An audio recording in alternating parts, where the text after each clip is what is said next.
Hi, I'm Rick Anthony, and welcome to the Someone You Should Know podcast, the podcast that focuses on musicians, authors, and interesting people. We like to say we're making a difference one artist at a time. So sit back, have a cold one, and get ready to meet someone you should know. Welcome to today's episode of the Someone You Should Know podcast. Now, we've got an extraordinary guest joining us today, a true legend in American roots music, a multi-instrumentalist, award-winning producer, and one of the key figures in the history of the band. Yeah. We're going to talk about the musical people that he's worked with, from Levon Helm to Rick Danko to Graham Parker to Jose Feliciano. And his own group, Professor Louie and The Crowmatix, have some new music out. They've been around for 25 years. Their new album is called Crowin Around. All right? Yeah. Will you please welcome the amazing, the illustrious Professor Louie. Hey, buddy. How you doing, Rick? Thanks so much for having me on. It's a nice morning. Oh, yeah. It's just gorgeous outside, and it's nothing better than having some great music to listen to on a nice sunny day like today. And I got to ask you, first off, one question I always love to start with is, what was it that got you down the path of music and some of your early influences? Well, I was always attracted to music, Rick. I have to say, we used to listen to the AM radio. I was always a radio buff. Even when I was like 6, 7 years old, we used to get those little transistors and keep them there. And the hit parade, rock and roll was just starting to really click on, you know, because we were talking about the 50s here. And it was just an exciting piece of music to listen to. And, you know, used to get stations from all over New York. In those days, you know, the airwaves traveled from everywhere, you know, so we would listen to the Canadian stations, the Mexican stations, Western stations. And so I really got bitten early and had those great rock and roll early influences. You know, I had something very similar to that, too. My godfather found out that I loved the radio and loved listening to the music and, you know, DXing, as we call it, as far as listening to faraway stations and such other stations. He brought in a Hammerland tube radio that is a shortwave radio that allowed me to listen to the world. And that's right. And I just absolutely fell in love with it at that point. And it was my brother who actually told me to not necessarily listen to the music, but listen to the announcers. And that was the path that got me to doing what I'm doing now. It was all very similar as far as that goes. Yours went the music route, mine went the announcer route, but we followed the same path. Now, you started your musical career performing on the honky-tonk blues and R&B circuit. Can you take us back to those early days and tell us about how that influenced who you are and your musical career? Well, that was one of my biggest influences because, you know, in the time we started playing, there were clubs. And, you know, it was 18 years old, drinking age. And so that means the clubs were really crowded, and there were only, 8 or 9 television stations. So people were going out 6 nights a week, and you would play 6 or 7 sets a night. Wow. And by us being in the metropolitan New York area, it was loaded full of rooms just like that. And there were big bands, you know, horn bands, soul bands. And that's why I joined an R&B soul band at that time, because it was called soul music at that point in time, you know, and it incorporated the blues, of course. And so that's what it was like to start that. And that's why I joined that circuit and traveled everywhere, because you would go to factory towns mostly. I mean, at the time I wasn't aware of it as much as I am now, when people got paid on a Thursday. So that means from that Thursday till that Wednesday, those places were packed till people ran out of money. Yeah. And then you'd move to the next town and do the same thing all over again and play that many nights and that many sets, and there were a lot of times 2-3 bands a night, even in the weekdays.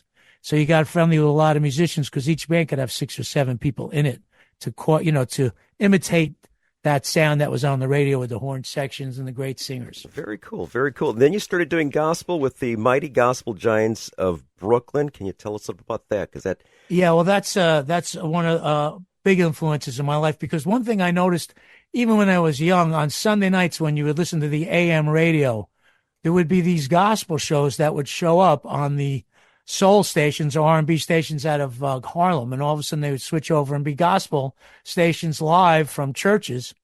And I started realizing the same songs I was listening to in the gospel circuit were the same songs we were playing in the soul R&B circuit. It's just that they were much more raw and much more honest in terms of the delivery. And so I really got attracted to that raw and honest sound, and also the organists, because the organists in those days were really important in that gospel sound. and there were groups. They weren't choirs like they are now. There were more groups at that time.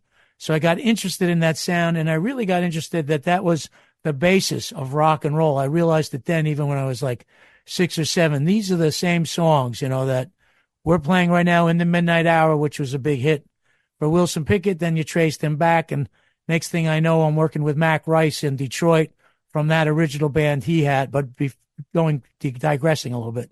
Very good. But anyway, that's what got me attracted to gospel music. And then when I moved to downtown Brooklyn and moved next to an after-hours club that was down in a subway, when you walk down subway stations, there's cigar stores and different stores. And one store was empty, and it turned out that it was an after-hours club down about 3 or 4 flights. Uh-huh. And on Monday nights in that after-hours club was gospel rehearsal nights for the groups of Brooklyn. And there were a lot of great gospel groups in Brooklyn at that time, the Brooklyn All-Stars, the Brooklyn Heavyweights, the Gospel Giants. And the Giants were very wide open people. They were very understanding and a fantastic group. They had been together making records from about 1956 till the 70s. So I joined them and hit the road with them. And I knew a lot of the material. I didn't know the whole concept of how gospel really went playing-wise till I was with those guys. But I knew a lot of the songs because they were all based on the rock and roll songs or the soul songs we had been playing. So I hit the road with them for about 3-4 years. Made a lot of records. Awesome, very good. Did you have? Were you using a Hammond B3? What was your keyboard of choice there? Well, in the churches, a lot of times you would try to use a Hammond if they had one, or an acoustic piano. But for our traveling shows, I was using a Farfisa at that time. A Farfisa organ. It was a Italian-made organ that was big in the '60s. It was one of the better portable organs. Okay, yeah, and the B3 is a little hard to do with a Leslie. That's kind of hard to. Well, it didn't have the Leslie; just you could plug in a speaker. But the Hammond, if you went to a church, a certain church that might have more money, they would have Hammonds with a couple Leslie speakers. But a lot of the churches also were storefront churches with nothing. And then a few times I had to lug around the accordion too, because the accordion could take the place of an organ. Oh, that's right. Yes, that's absolutely right. Yeah. So I'd play the accordion, especially if we went to a place like if we went traveling down south and we were in, a revival where there was no electricity. We'd play places with no electricity sometimes because it was based on vocals. Everything was based on vocals. Right. And it really came in handy at that point in time. Then in the 80s, the mid 80s, you became a key member of the legendary The Band. The group is, of course, in the Canadian Hall of Fame, the Rock and Roll Hall of Fame, and you were there for the final albums. You were also producing and doing all that, toured with them. I got to ask you some memorable moments of touring with the group, The Band. Well, touring with the group, The Band, was quite remarkable for me because I had never been with a group that could work as much as they wanted. Even when we were playing soul music, there were always dead periods of time, but The Band was always in demand. So I was always pretty amazed. And those guys loved to play.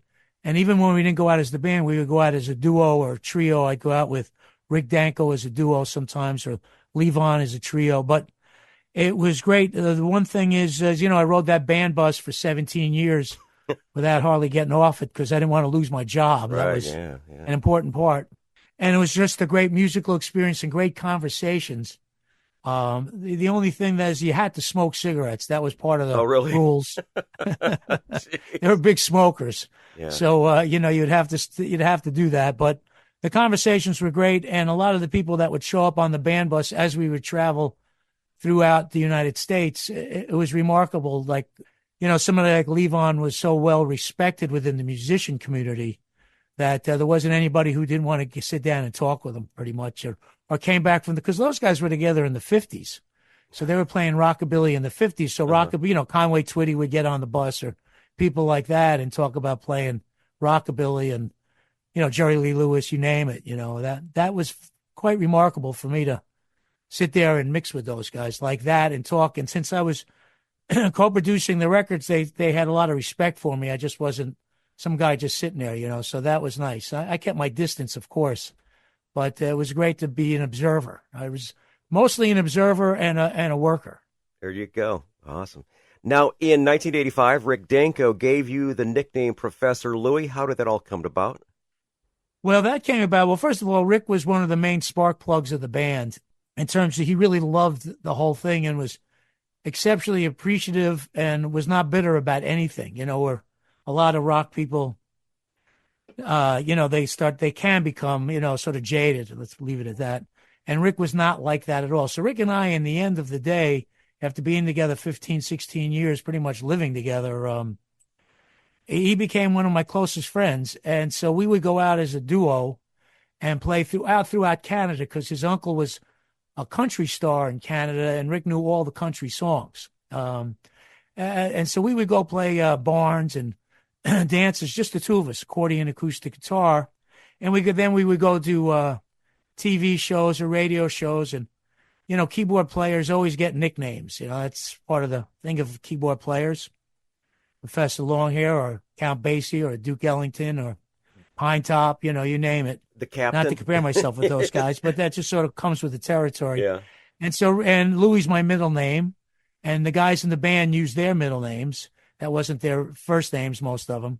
And so he started calling me Louie, and then he just moved it over to Professor Louie because I also was on the technical side. I learned my technical engineering, so from some very great engineers. So I had my act together as an engineer. I still engineer certain records, and I still know quite a bit. Of course, now with the digital explosion, it's a little more, it's a little different than it was then. But so Rick just started thinking that, I could engineer, I could sing, and I can play. I could sit back, be part of a team, and not worry about being featured because I was really happy with my job being on the other side of the glass and not being out front. I never minded not being out front. Now I might mind it more, but that's I didn't care. And so Rick just started calling me Professor Louie on TV and radio shows that we would do. And there's a lot of them documented. And when Rick passed and I wanted to keep pursuing performing, that I really had no choice but to keep it Professor Louie because the promoters and the agents knew that name. That's how it came about. Very good. And that evolved into Professor Louie and the Crowmatix. You've got new music out. You've had albums out for a long, long time, 25 years of doing this. We're showcasing a brand new album called Crowin Around. And the first song we're going to feature is called Elevate Yourself. This is a great number to get the toes tapping here. Thank you. Well, I have to say the Crowmatix have gone through a lot of changes and we've had great players. But this is the best version of the Crowmatix we've had, especially live and in the studio. We got Miss Marie on the vocals and Dan Hickey on drums.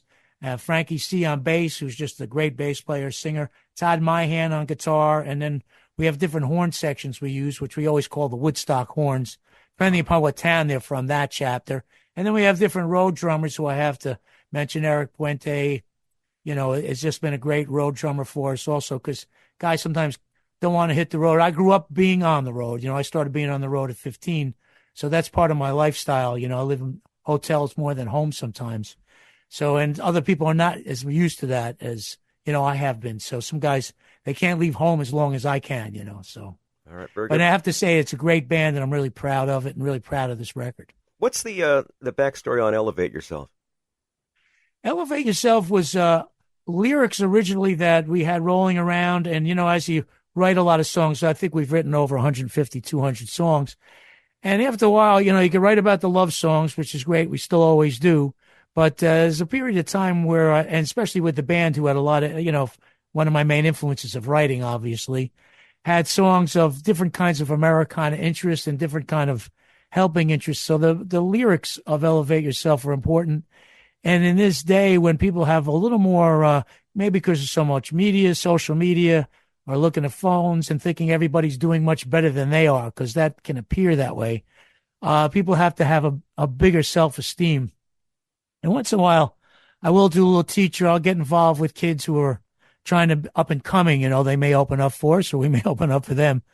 And they're always in questioning themselves. And you can't do that. You have to believe in yourself and you have to elevate yourself to that level that you're doing the right thing and live by that. So we decided we'd write a song about helping people out. We have a bunch of self-help kind of songs like that.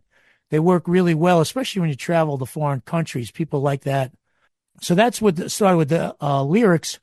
And I was working at the time with some of the James Brown horn section in the studio a few years ago, Fred Wesley mostly. And I was engineering him re-recording some of the songs he wrote for James Brown, like Hot Pants and things like that. And I started getting the idea we should write a couple songs and make them as funky as we can, like Fred's doing, you know. And Right, yeah. so I learned a lot from Fred in the studio about getting that funk going. And that's where Elevate Yourself started to come together with the lyrics and the music. All right, let's feature that song right now. It's called Elevate Yourself. It's from Professor Louie and the Crowmatix right here on the Someone You Should Know podcast.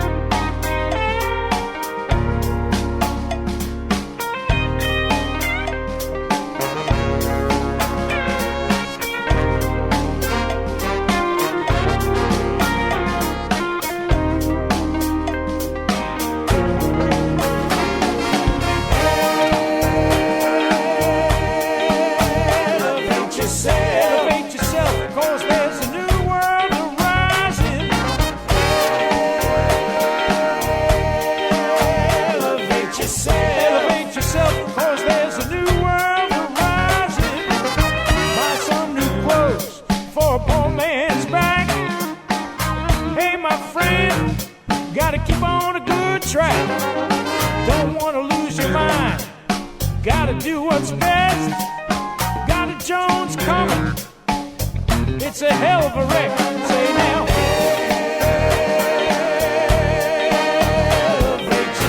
Elevate yourself, 'cause there's a new world arising. Elevate yourself, 'cause there's a new world arising. You got the right to use what you got. Now I'm not playing out in the rain. You know the whole world is going insane. Stop the self-destruction. Climb up to the top. No more indignation. Pull yourself right up. Higher and higher. Let's all reach the top. Elevate yourself.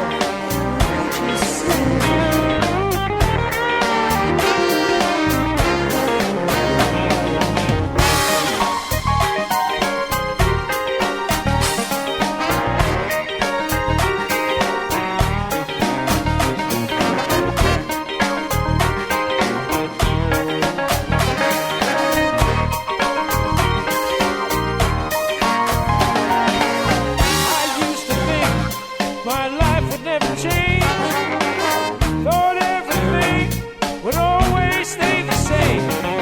Positive thoughts take the negative away. Now I'm clearly seeing a bright and sunny day. Say now, elevate yourself. Let's go, let's go. Elevate yourself.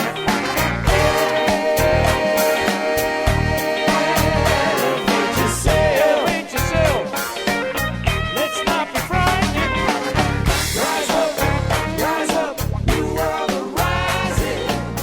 Rise up, new world arising.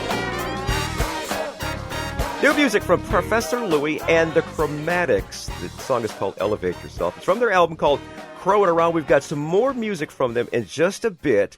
But first, I want to say thank you so much for tuning in to the Someone You Should Know podcast. And I want you to know that regardless of what platform you like to listen to your podcasts, it could be Apple Music, it could be Amazon, it could be Spotify, it could be Pocket Cast, it could be Deezer, any of those. We're on 17 of them. So all you have to do is look for Someone You Should Know podcast, and you're going to find us. Now, according to the stats that Buzzsprout came up with, we want to say thank you so much. Over 2,800 cities in 106 countries around the world. Want to salute a couple of them, including Roscoe, Illinois, Ashburn, Virginia, Ypsilanti, Michigan, and Willemstad, the capital of Curacao in the Caribbean. Someone You Should Know podcast heard wherever quality streaming audio is available. We're speaking with the legend, a true legend of American roots music, Professor Louie. You've worked or collaborated with so many people through the years. How do you choose to collaborate, who to collaborate with, and what are some of the wonderful things that you've gotten from working as a collaborator with others?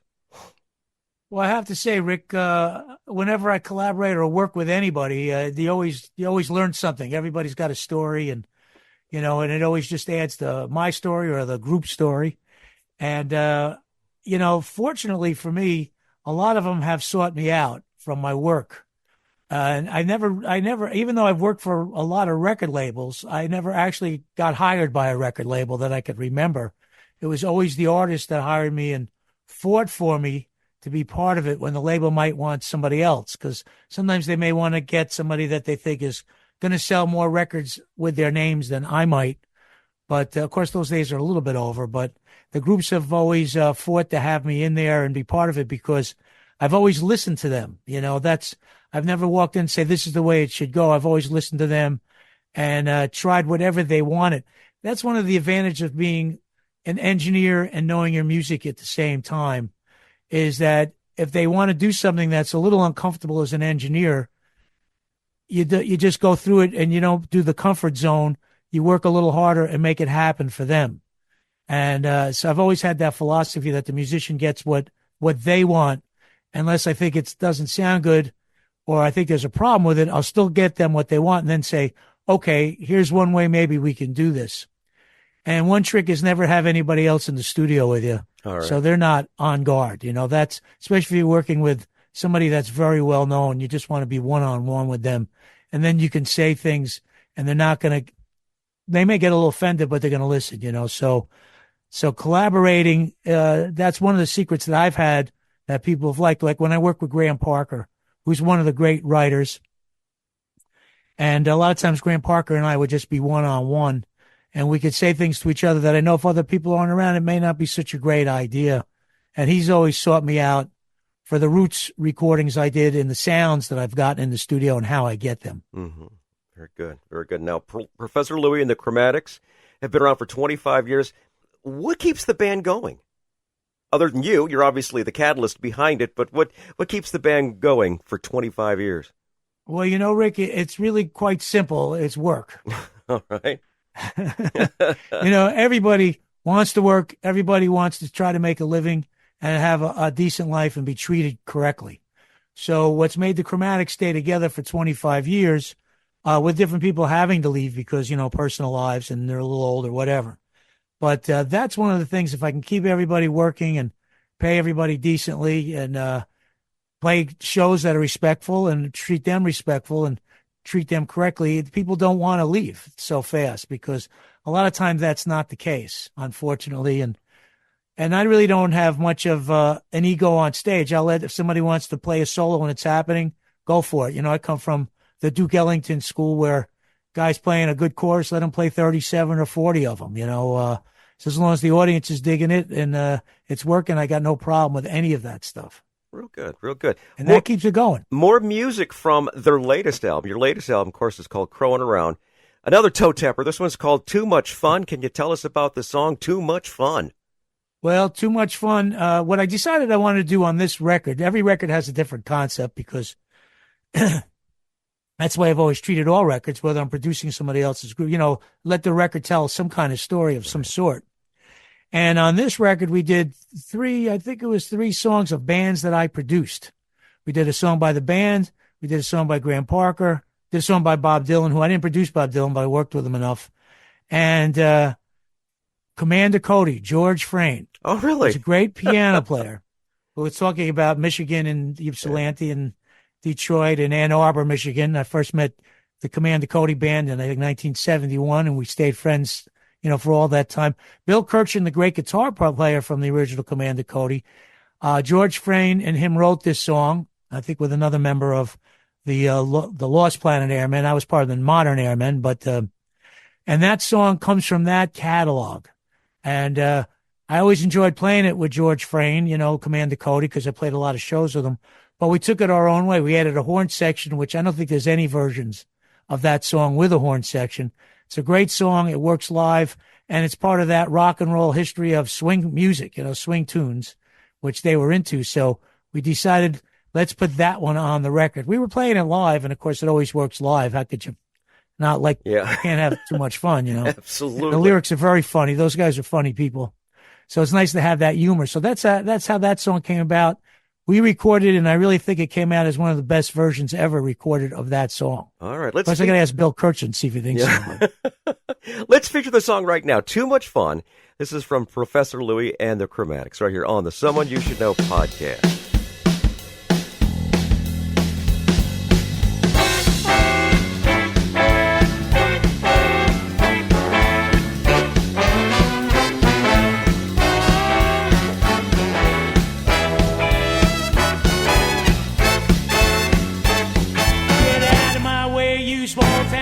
This country boy has come to town. So-called went to Omaha, trying to stay ahead of the law. Cops stop me here, so what they've done, put me in jail for having too much fun. Too much fun, that's news to me. Too much fun, just can't be. There's a whole lot of things I never done. I ain't never had too much fun.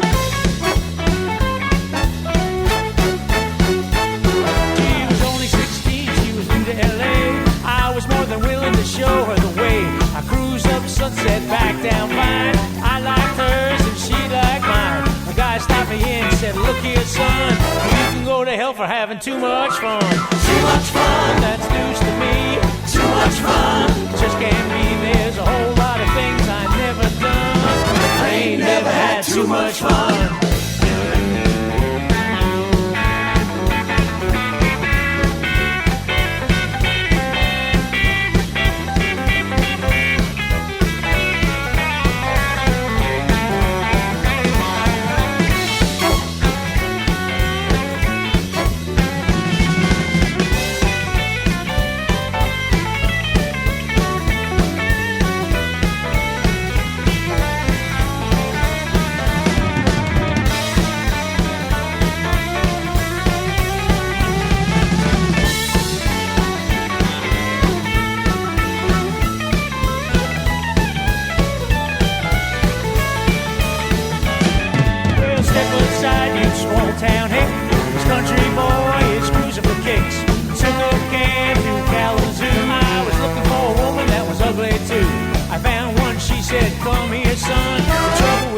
We're having too much fun. Too much fun. That's news to me. Too much fun. Just can't be. There's a whole lot of things I never done. I ain't never had too much fun.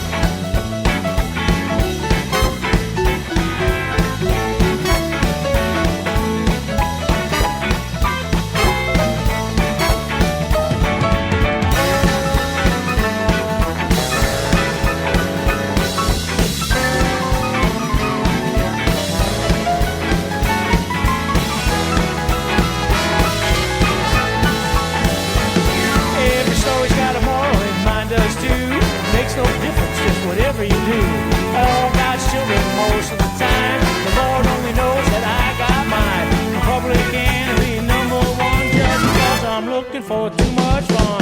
Too much fun. That's news to me. Too much fun. Just can't be. There's a whole lot of things I never done. I ain't never had too much fun. Too much fun. Too much fun. Too much fun.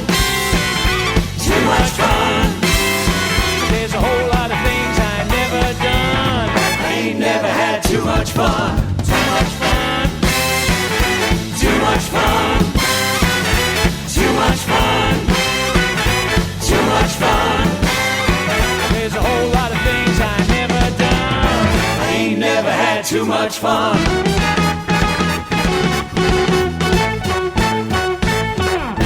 Never did, never will.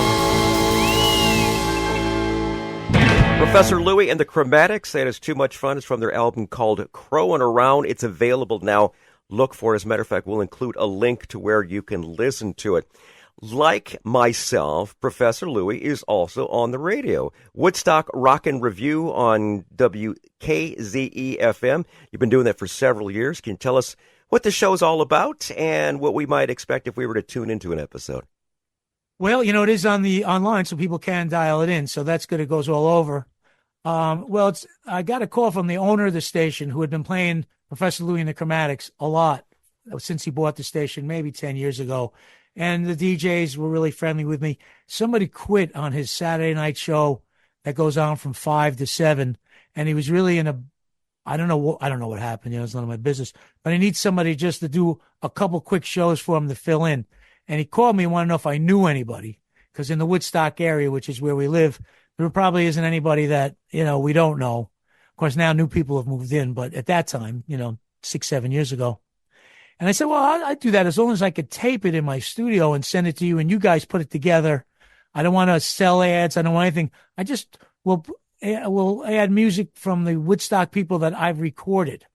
And I can, fill up a lot of time because I recorded so many Woodstock artists, because a lot of people live in Woodstock, and a lot of jazz people, classical people, rock people you wouldn't imagine that live here. And I know a lot of them. I said, so we'll just play that for a while. I started doing it, started getting great reception. And then he called me and said, well, do you want to do it? As long as you could do it on a Monday and Tuesday and get it to us by Thursday, we'll put it together. I said, okay, I'll try it for a while. And we haven't stopped doing it. And what I've realized is I've gotten a following from around the world, in Europe and different places, and because you can listen to it online.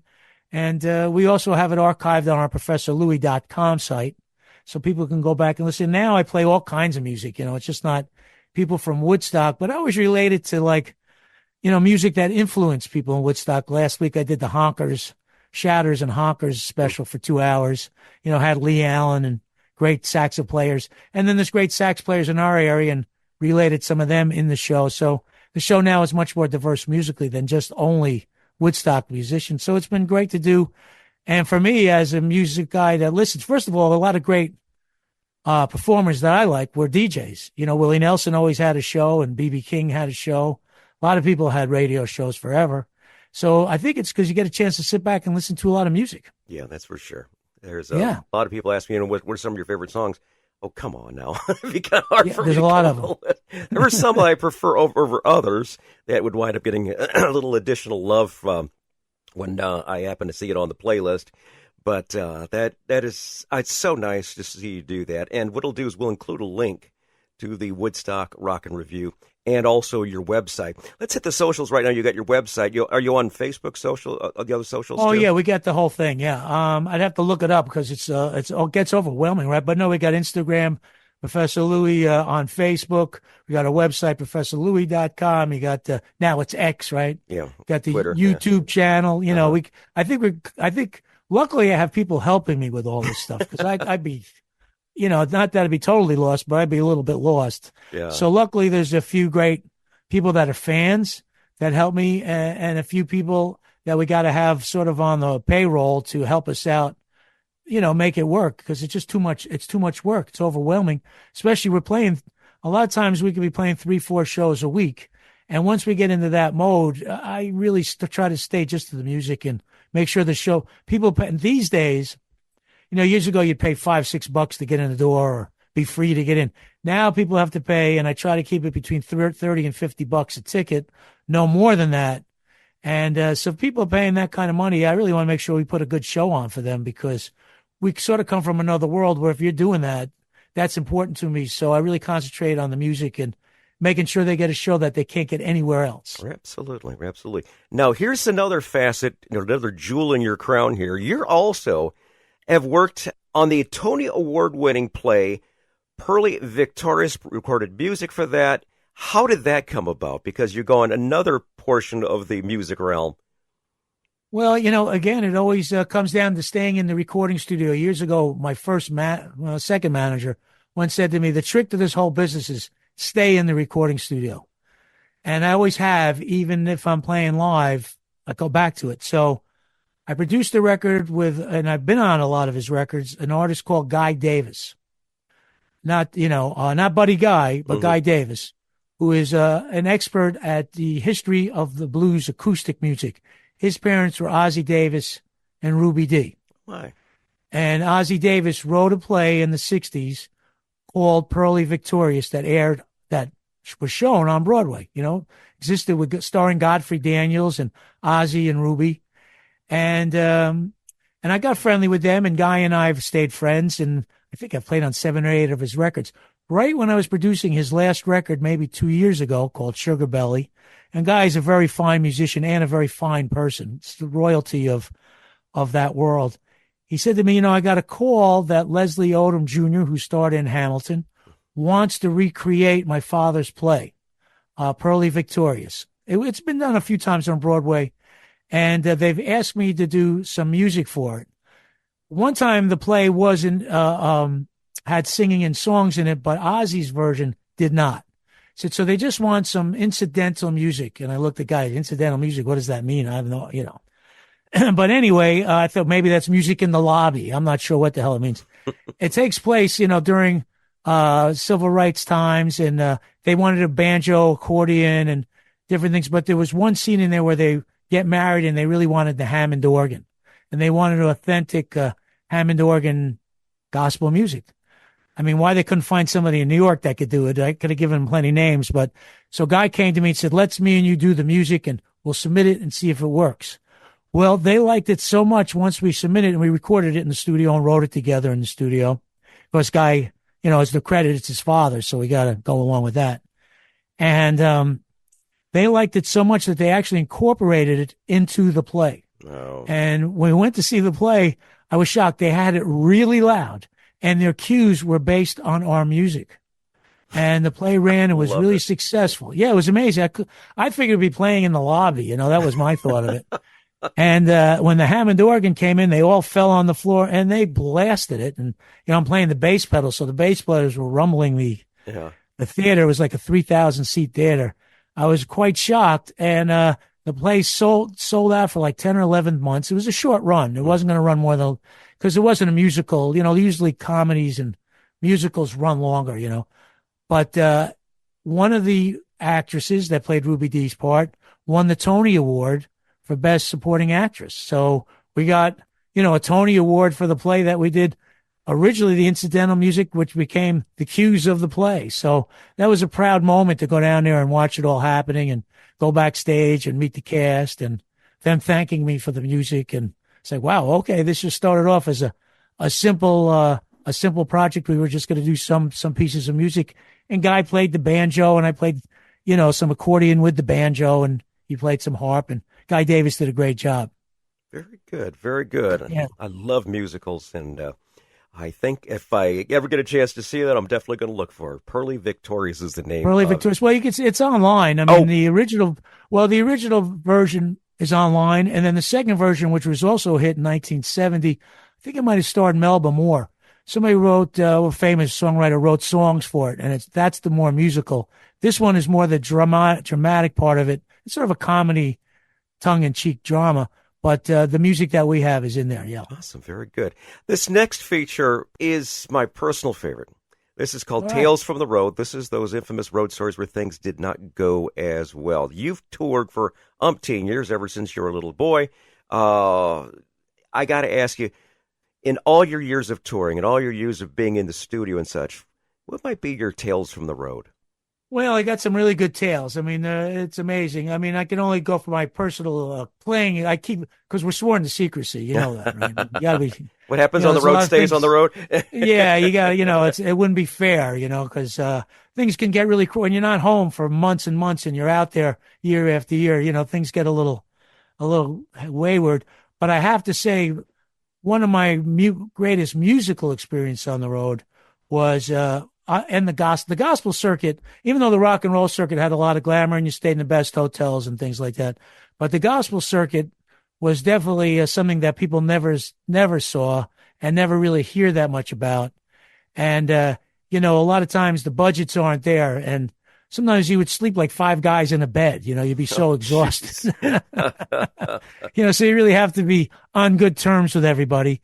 But one of my greatest experiences playing a church, sometimes you would go to some wealthier, I don't know what they were just wealthier churches, let's put it that way. Still could be in bad neighborhoods.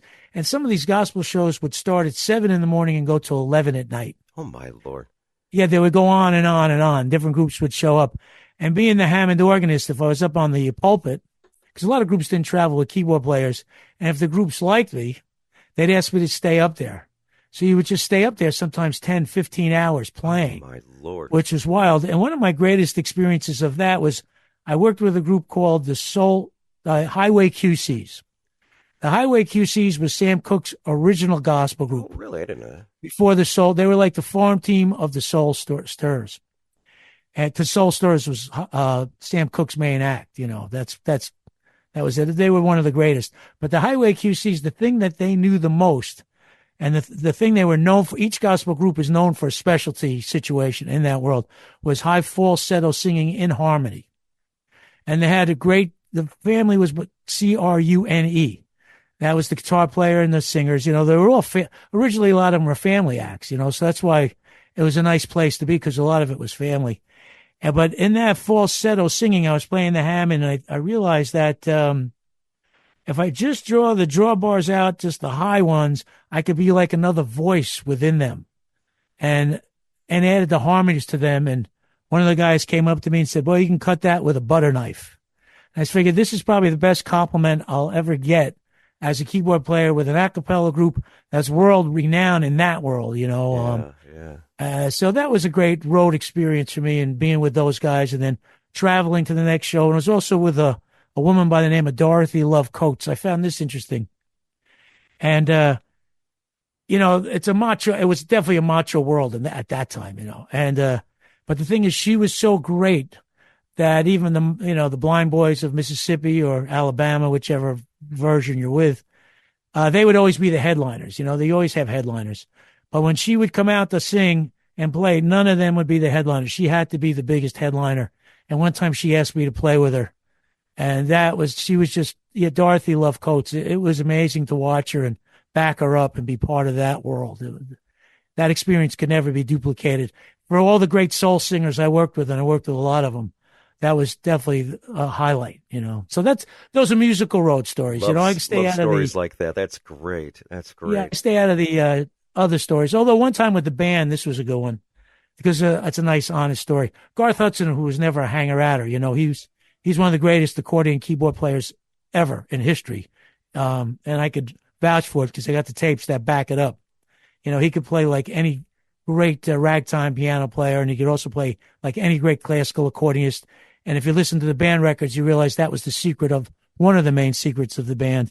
But one time we stopped after being up for about 5-6 days, and I don't know, we were someplace in Northern California. We're going to this diner, and we were trying to stay healthy. You're eating terrible, So he orders this chocolate pie. And I said, Garth, I really don't want a chocolate pie. We're eating like crap. I really don't want to have it. And he got so mad at me for not eating that chocolate pie. I thought he was going to beat me up. So we had to eat the chocolate pie. So you're too good for that chocolate pie. So stuff like that would happen. It's like, wow, this is really out, But we laughed about it later. But he just was determined that we all had to eat that chocolate pie. It's like smoking cigarettes. Oh, my goodness. No, we could talk for another hour here because your stories are fantastic, but we do have to wrap things up here. I'm going to feature one more song that is from your album called Crowin Around. This one's called Steadfast and True. It's a real pretty one. Can you tell us about this one? Steadfast and True means a lot to me. It really does. First of all, I wanted sometimes we go play we play all kinds of rooms. I like all kinds of music, so we'll play folk rooms, and now they're more listening rooms, acoustic listening rooms. And I always like to have songs that really fit in that genre. So I decided we would write a song that would fit in that genre and also could be played on a little more varied radio stations because, there are good folk shows, specialty shows. And sometimes I'll do the Greenwich Village Folk Festival, and I got to have songs that match other singers there that, you do your own thing, but it's nice to fit in sometimes. And we wanted a family song because it was about families. And my wife, Marie, has 4 sisters. I have 4 brothers. So we said, let's write a song that includes the brothers, the sisters, and the whole family. So we tailored the lyrics. We went through a lot of lyrics at different titles, and we kept it totally acoustic. That's acoustic song, totally. Accordion, acoustic guitar, acoustic drums, of course, are the only acoustic instrument that's on everything. And I had the great John Platania, who's been one of my oldest musical friends, who was Van Morrison's guitar player from the late 60s. He wrote all the Moon Dance, guitar licks. So I brought him into the studio, and we recorded it with him also because I knew he would put everything he plays, you remember. That's why Van still uses him because he knows he's like a built-in hook. That's the most important part when you're in a recording studio. You play great solos, but can you sing them back? And so we decided let's put a record like that. Miss Marie and I wrote that one, and the rest of the Crowmatix did a great job on it. And it's a song that's dear to all of us. All right, very good. We're going to wrap up the show with Steadfast and True. Once again, the name of the album, I want you to check it out. I have it down in the show notes. It is called Crowin Around. It is Professor Louie and the Crowmatix. It has been a delight to have you on the show, Louie, and really thank you so very much for taking the time to regale us with some wonderful stories and some great music, man. Do appreciate it. Well, thank you, Rick, for having us on and helping us with the record because there's so much out there these days that we really try to make sure people know that it exists and helps us out. And at this point, it's up to about 80, 90 radio stations around the country, and proud of that. And just find us at ProfessorLouie.com.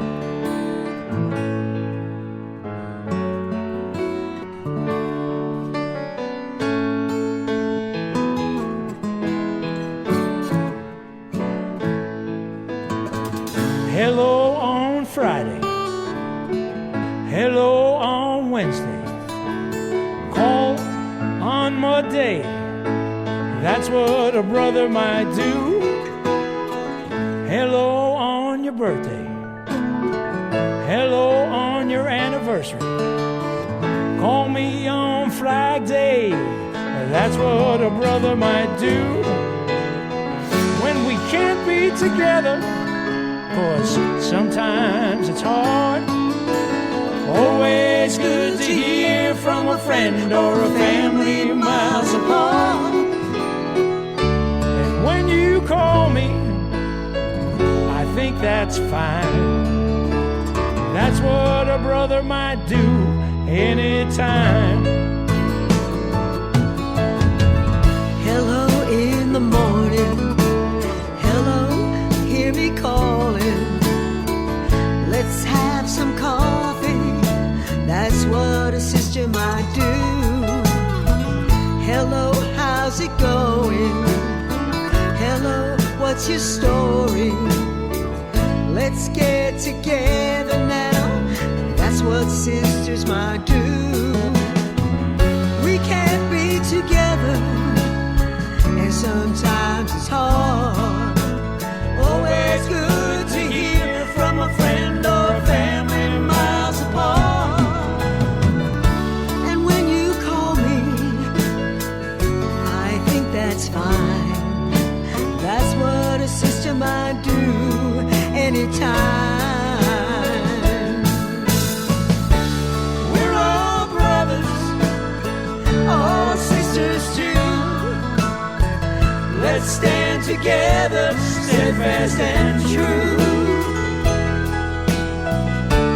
We're all brothers, all sisters too. Stand up for each other, what a family will do.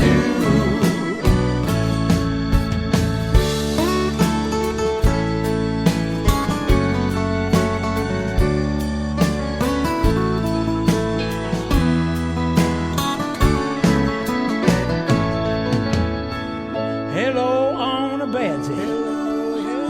Hello on a special day.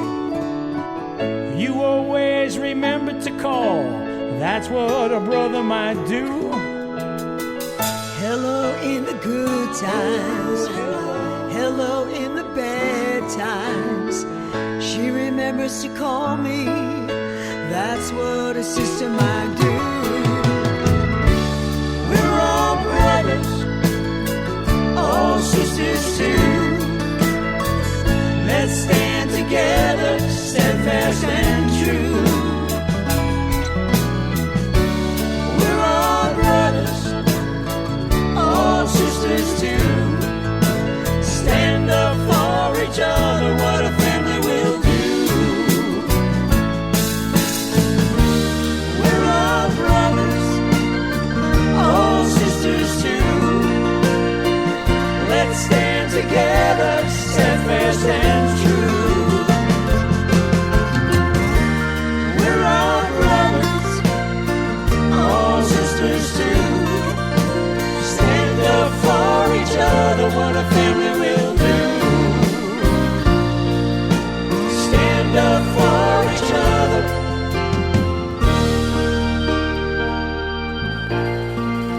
Hi, this is Rick Anthony, thanking you again for listening to this episode of Someone You Should Know. Now, if you're an aspiring musician or an established musician that's looking for a little exposure, I invite you to drop us a line at someoneyoushouldknowpodcast@gmail.com. That's someoneyoushouldknowpodcast@gmail.com. Also, I invite you to tell a friend about the Someone You Should Know podcast. I thank you for tuning in this time, and I invite you to check us out next time on the Someone You Should Know podcast, because you never know who's going to show up. Until next time, remember, God loves you, and so do I.